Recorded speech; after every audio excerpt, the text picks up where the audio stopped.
नमस्कार दोस्तों, ये हमारी तीसरी क्लास है और पिछले 2 क्लासों में हमने 50 क्वेश्चन कर लिए थे। आज हम 51 क्वेश्चन से स्टार्ट करेंगे। तो चलिए शुरू करते हैं। महायान शब्द किस धर्म से संबंधित है? तो महायान शब्द बौद्ध धर्म से संबंधित है। बौद्ध धर्म की 2 शाखाएं थी। कौन कौन सी थी? हीनयान संप्रदाय बौद्ध धर्म का प्राचीन रूप है। हीनयान संप्रदाय के लोग कर्म और धर्म में विश्वास करते थे। तो किस में विश्वास करते थे? कर्म और धर्म में विश्वास करते थे। दूसरी है महायान संप्रदाय। कौन सी है?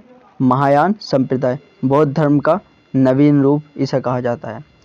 महायान संप्रदाय के लोग परोपकार में विश्वास करते थे। किस में विश्वास करते थे? परोपकार में। चतुर्थ बौद्ध संगति के बारे में जानेंगे। चतुर्थ बौद्ध संगति में बौद्ध धर्म 2 शाखाओं में विभाजित हो गया था। कि कौन कौन सी शाखाओं में? हीनयान संप्रदाय और महायान संप्रदाय। अगला क्वेश्चन देखते हैं। लोथल नामक प्राचीन हड़प्पा शहर किस राज्य में स्थित है? तो लोथल नामक प्राचीन हड़प्पा शहर जो वो गुजरात राज्य में स्थित है। गोदीवाड़ा बंदरगाह यहीं से प्राप्त हुआ था। इसके फैक्ट के बारे में जानेंगे। हड़प्पा का प्राचीन शहर लोथल भारत के गुजरात राज्य में स्थित है। लोथल को हड़प्पा सभ्यता का डाक यार्ड, जहाज़ों की गोदी भी कहा जाता है और ये व्यापार का प्रमुख केंद्र भी माना जाता है उस काल में। 53 नंबर का क्वेश्चन देखेंगे। बौद्ध धर्म की नींव कितनी महान सच्चाइयों एवं कितने अंगीय पथ पर आधारित है? तो बौद्ध धर्म की नींव जो है वो कितनी महान सच्चाइयों और कितनी अंगीय पथ पर आधारित है, ये आपको बताना है। ऑप्शन नंबर इसका डी आंसर राइट है। कितने पर है? 4 और 8। 4 महान सच्चाइयाँ है और 8 अंगीय पथ है। 4 महान सच्चाइयों को भगवान बुद्ध के 4 आर्य सत्य तथा 8 अंगीय पथ को भगवान बुद्ध के अष्टांगिक मार्ग के रूप में जाना जाता है। ये आपको याद रखना है। भगवान बुद्ध के 4 आर्य सत्य निम्नलिखित है। कौन कौन से हैं? दुख का कारण, दुख के कारण का निवारण, दुख निवारण का मार्ग। तो कौन कौन से? दुख का कारण, दुख के कारण का निवारण, दुख निवारण का मार्ग। भगवान बुद्ध के अष्टांगिक जो मार्ग है वे निम्नलिखित है। कौन कौन से? सम्यक दृष्टिकोण, सम्यक संकल्प, सम्यक वचन, सम्यक कर्म, सम्यक आजीविका, सम्यक प्रयास, सम्यक स्मृति, सम्यक समाधि। ये बौद्ध धर्म के अष्टांगिक मार्ग है। अगला क्वेश्चन देखेंगे। गौतम बुद्ध ने अपने उपदेशों में जनसाधारण की किस भाषा का प्रयोग किया? तो जनसाधारण की कौन सी भाषा थी? वो थी पाली। तो गौतम बुद्ध ने पाली भाषा का प्रयोग किया। गौतम बुद्ध पाली भाषा का उद्भव 6ठी शताब्दी में हुआ था। पाली प्राचीन भारत की एक भाषा है। तो गौतम बुद्ध के समय पाली भाषा का उद्भव हुआ। गौतम बुद्ध के समय पाली भाषा का उद्भव 6ठी शताब्दी में हुआ था। पाली प्राचीन भारत की एक भाषा है, ये आपको याद रखना है। अगला क्वेश्चन है हमारा। त्रिपिटक पवित्र धर्म ग्रंथ कौन से धर्म से संबंधित है?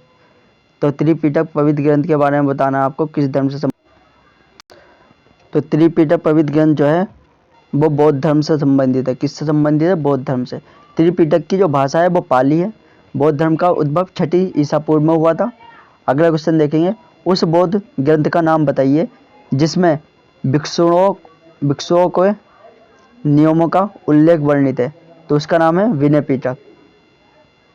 इसमें जो भिक्षु होते थे तो उनके लिए जो नियम बनाए गए थे वो विनय पिटक में बनाए गए थे। विनय पिटक में संकलित है वे नियम, ये आपको याद रखना है।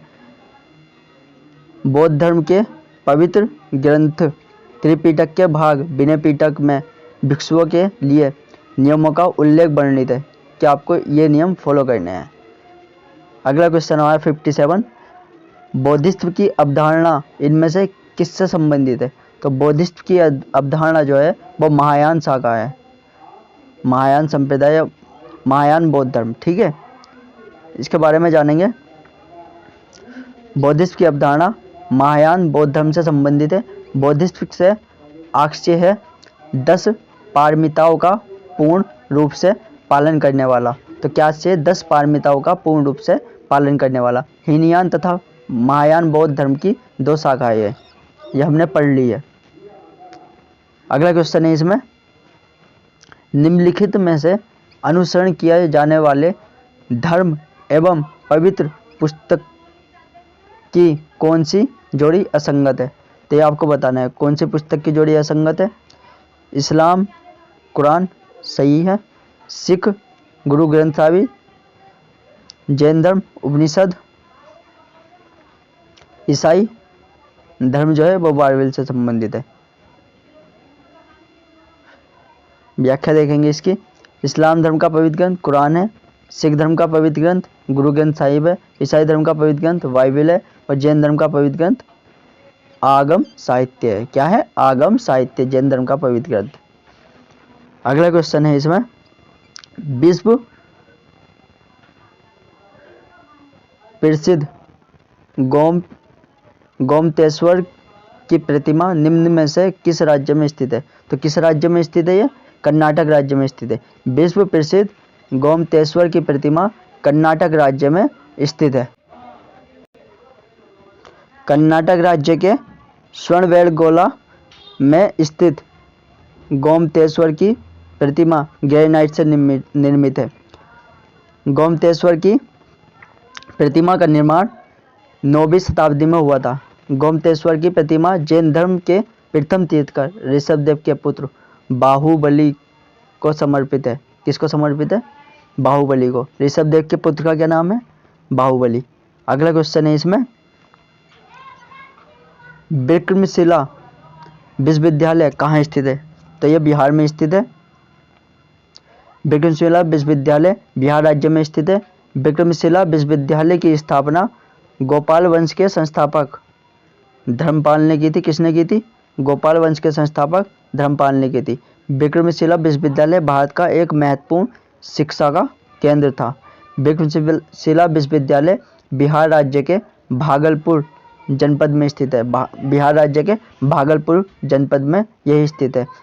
12वीं शताब्दी के अंत में मुस्लिम आक्रमणकारी बख्तियार खिलजी द्वारा विक्रमशिला विश्वविद्यालय को नष्ट कर दिया था। किसके द्वारा? बख्तियार खिलजी। कब? 12वीं शताब्दी के अंत में। मुस्लिम आक्रमणकारी कौन था? बख्तियार खिलजी। अगला क्वेश्चन है हमारा, अमरावती वास्तुकला को सर्वप्रथम किन शासकों द्वारा संरक्षण प्राप्त हुआ? तो अमरावती वास्तुकला को सातवाहन राजवंश था, उसके द्वारा संरक्षण प्राप्त हुआ। अमरावती वास्तुकला को सर्वप्रथम सातवाहन राजवंश द्वारा संरक्षण प्राप्त हुआ था। सातवाहन राजवंश दक्षिण भारत का एक प्रमुख राजवंश था। अमरावती वास्तुकला को सातवाहन राजवंश के पश्चात इक्ष्वाकुओं का संरक्षण प्राप्त हुआ। किसका संरक्षण प्राप्त हुआ इसके बाद? इक्ष्वाकुओं का। अगला क्वेश्चन है हमारा, गौतम बुद्ध का पुत्र निम्नलिखित में से कौन था? तो गौतम बुद्ध का पुत्र बताना आपको कौन था?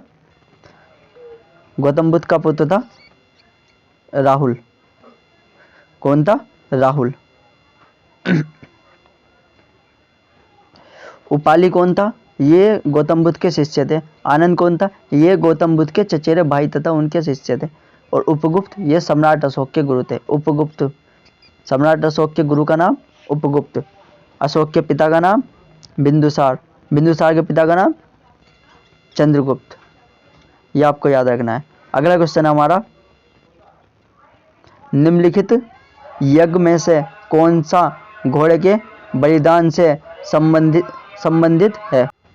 तो अश्वमेध यज्ञ जो है वो घोड़े के बलिदान से संबंधित है। अश्वमेध यज्ञ का प्राचीन काल के वैदिक यज्ञों में से प्रमुख स्थान है। अश्वमेध अश्वमेध शब्द में अश्व शब्द का अर्थ घोड़ा तथा मेघ शब्द का अर्थ बलि होता है। ये आपको याद रखना है। अगला क्वेश्चन है हमारा, दिगंबर और श्वेतांबर पद का संबंध किस धर्म से है? दिगंबर और श्वेतांबर, तो यह है जैन धर्म से। यह भी दो शाखा में विभाजित हो गया था, दिगंबर और श्वेतांबर। दिगंबर और श्वेतांबर पद का संबंध जैन धर्म से है। जैन धर्म को श्वेतांबर और दिगंबर दो समुदाय में बांटा गया। श्वेतांबर समुदाय के लोग श्वेत वस्त्र यानी सफेद कपड़ा और दिगंबर समुदाय के लोग नंग अवस्था में रहते थे। जैन धर्म में स्थूलभद्र के शिष्य श्वेतांबर और भद्रबाहु के शिष्य दिगंबर कहलाए।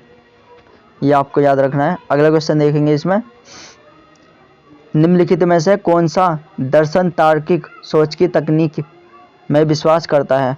तो कौन सा दर्शन है वो? न्याय दर्शन, जो तार्किक सोच की तकनीकी में विश्वास करता है। इसके बारे में जानेंगे। न्याय दर्शन 6 वैदिक दर्शनों में से एक है। आपसे टोटल दर्शन की गिनती पूछ सकता है, कितने दर्शन है? तो 6 दर्शन है। न्याय दर्शन का प्राचीन तथा प्रसिद्ध ग्रंथ न्याय सूत्र है। क्या है? न्याय सूत्र। 6 वैदिक दर्शन निम्नलिखित है। कौन कौन से? आइए उनको जानेंगे। 6 वैदिक दर्शन कौन कौन से हैं? सांख्य दर्शन कपिल मुनि, योग दर्शन महर्षि पतंजलि, न्याय दर्शन महर्षि गौतम, वैशेषिक दर्शन उलूक कणाद, मीमांसा दर्शन पूर्व मीमांसा भी कहते हैं इसको, इसके जैमिनी प्रतिपादन है। वेदांत दर्शन उत्तर मीमांसा कहते हैं, इसके प्रतिपादक बादरायण है। अगला क्वेश्चन देखते हैं, चीनी यात्री वैनसांग समकालीन थे। किसके समकालीन थे? हर्षवर्धन के। हर्षवर्धन के काल में ही चीनी यात्री वैनसांग भारत आया था। यह आपको याद रखना है। आरपीएफ एसआई में आया हुआ क्वेश्चन है यह। वैनसांग अपनी भारत यात्रा का वर्णन अपनी पुस्तक सीयूकी में किया है। वैनसांग को यात्रियों के राजकुमार के नाम से भी जाना जाता है। यात्रियों का राजकुमार किसे जाना जाता है? वैनसांग को। अगला क्वेश्चन देखेंगे, सित्तानवासन की गुफा किस धर्म से संबंधित है? तो सित्तानवासन की गुफा किस धर्म से संबंधित है?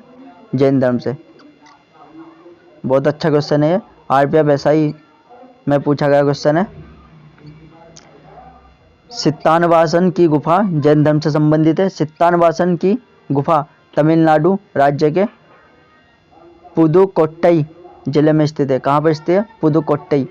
सित्तानवासन की गुफा अरिवर कोइल भी कहा जाता है। सित्तानवासन की जो गुफा है उसको अरिवर कोइल भी कहा जाता है। ये नाम भी आपको याद रखना है। सित्तानवासन की गुफाओं का निर्माण द्वितीय शताब्दी में हुआ था। कब हुआ था? द्वितीय शताब्दी में सित्तानवासन की गुफाओं का निर्माण हुआ था। 68 नंबर का क्वेश्चन है, तृतीय बौद्ध परिषद का आयोजन किसके द्वारा कराया गया था? तो किसके द्वारा कराया गया था? अशोक के द्वारा। तृतीय बौद्ध परिषद का आयोजन अशोक के द्वारा कराया गया था। तृतीय बौद्ध परिषद पाटलिपुत्र में हुई, अशोक के संरक्षण में आयोजित हुई थी। तृतीय बौद्ध परिषद का आयोजन लगभग 250 ईसा पूर्व में मोगलीपुत्र तीस की अध्यक्षता में कराया गया था। तृतीय बौद्ध संगति का आयोजन मोगलीपुत्र तीस की अध्यक्षता में कराया गया था। प्रथम बौद्ध परिषद का आयोजन 483 ईसा पूर्व में अजातशत्रु के संरक्षण में, इसके अध्यक्ष थे महाकाश्यप, और कहाँ कराई गई थी? राजगृह में। द्वितीय बौद्ध परिषद का आयोजन 383 ईसा पूर्व में कालाशोक के संरक्षण में, इसके अध्यक्ष थे सबकामी, और कहाँ कराई गई थी? वैशाली में। यह आपको याद रखना है। चतुर्थ बौद्ध संगति या चतुर्थ बौद्ध परिषद जो कराई गई थी वो कराई गई थी 72 ईसा पूर्व में। किसके संरक्षण में? कनिष्क के संरक्षण में, जो कुषाण वंश से संबंधित है, और इसके जो अध्यक्ष थे वे वसुमित्र थे। कौन थे? वसुमित्र। कहाँ पर कराई गई थी ये? कुंडलवन कश्मीर में आयोजित कराई गई थी। अगला क्वेश्चन है हमारा, बौद्ध धर्म से संबंधित प्रख्यात भवन संरचना धामेक स्तूप का निर्माण मूलतः किस वंश के शासनकाल के दौरान कराया गया था? तो किसके दौरान कराया गया था? मौर्य वंश के दौरान कराया गया था। बौद्ध धर्म से संबंधित प्रख्यात भवन संरचना धामेक स्तूप का निर्माण मूलतः मौर्य वंश के शासनकाल के दौरान कराया गया था। धामेक स्तूप उत्तर प्रदेश राज्य के सारनाथ वाराणसी में स्थित है। धामेक स्तूप के बारे में यह जाना जाता है कि गौतम बुद्ध ने अपना प्रथम उपदेश इसी स्थान पर दिया था। कहाँ पर? धामेक स्तूप के पास। धामेक स्तूप को seat of the Holi Buddha के नाम से जाना जाता है। किस नाम से? Seat of the Holi Buddha. अगला क्वेश्चन है हमारा 17, ऐतिहासिक ग्रांड ट्रंक रोड का निर्माण कई शासकों द्वारा कराया गया था। मौर्य वंश के शासनकाल के दौरान इसे क्या कहा जाता था? ये आपको बताना है, क्या कहा जाता था मौर्य वंश के शासक के दौरान? उत्तरापथ।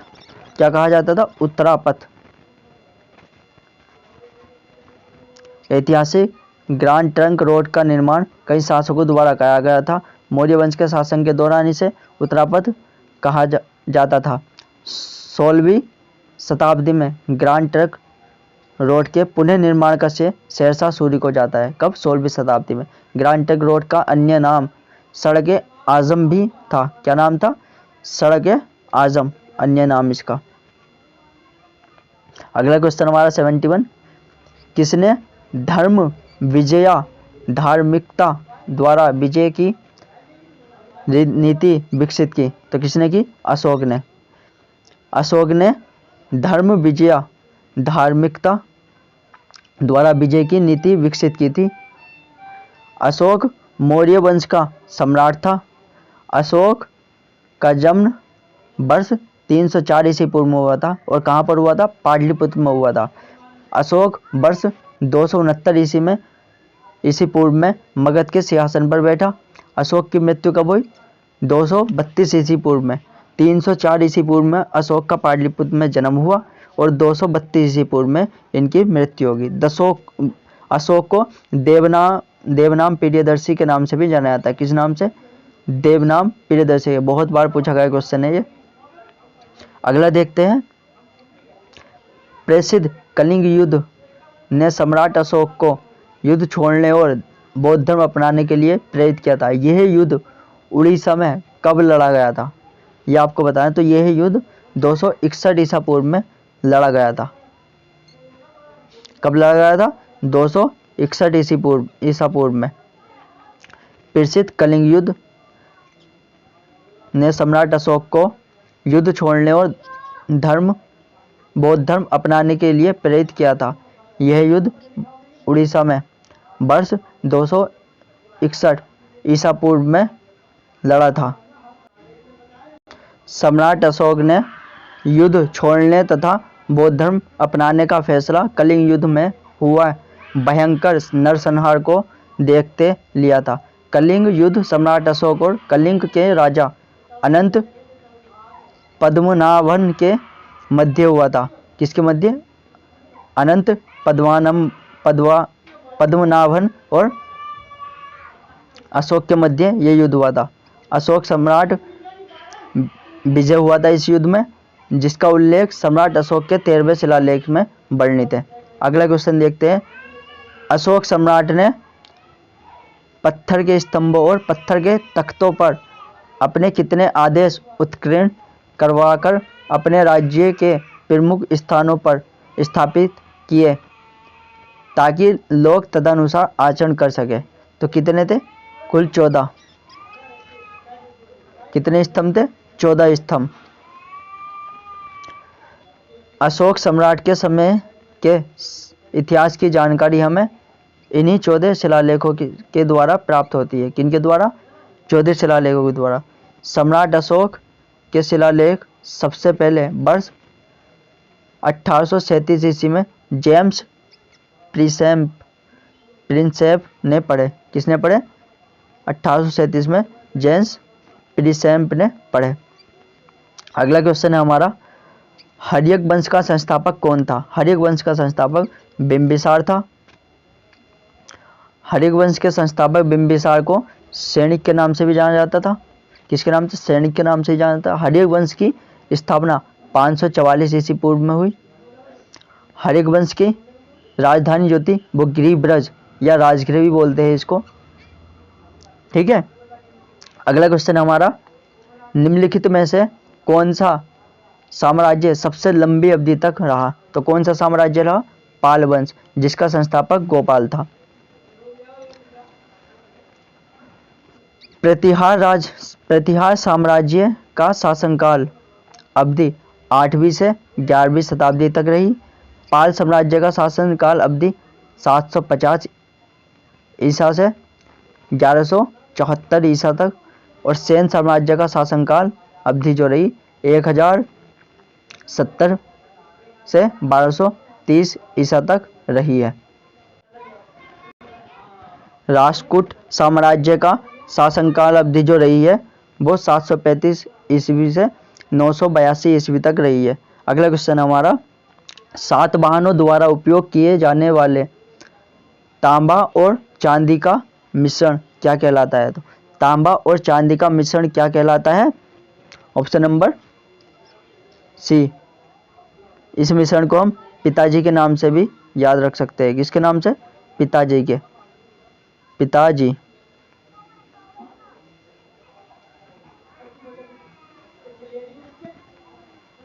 पैसे 14 और तैसे, सॉरी नहीं, गलत हो जाएगा, इससे नहीं याद रखा जाएगा ये। अगला क्वेश्चन देखते हैं, सातवाहन द्वारा उपयोग किए जाने वाला तांबा और चांदी का मिश्रण पोटीन कहलाता है। सातवाहन राजवंश के राजाओं द्वारा कांसे, तांबे, चांदी, पोटीन तथा अन्य सिक्कों को अपने शासनकाल में प्रचलित किया गया है। अगला क्वेश्चन है हमारा, अशोक ने धर्म के प्रचार के लिए किस नए पद का निर्माण कराया? तो धर्म के प्रचार के लिए अशोक ने धम्म महामात्र का निर्माण कराया था। अशोक ने धर्म के प्रचार के लिए नए पद धम्म महामात्र का निर्माण किया था। प्राचीन भारत में राज्य की शासन व्यवस्था के अंतर्गत धम्म महामात्र नामक राज्य कर्मचारियों की नियुक्ति होती थी। धम्म महामात्र का कार्य राज्य में धर्मानुशासन का निर्माण करना था।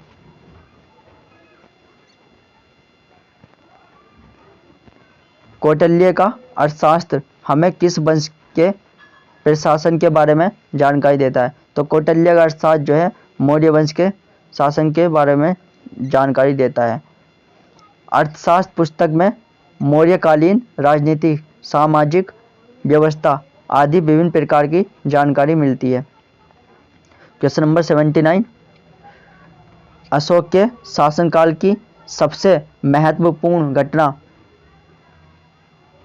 कलिंग आधुनिक युग में किस पर विजय थी जो उनके जीवन का एक महत्वपूर्ण परिवर्तन सिद्ध हुआ? तो वो थी उड़ीसा। क्या थी? उड़ीसा थी।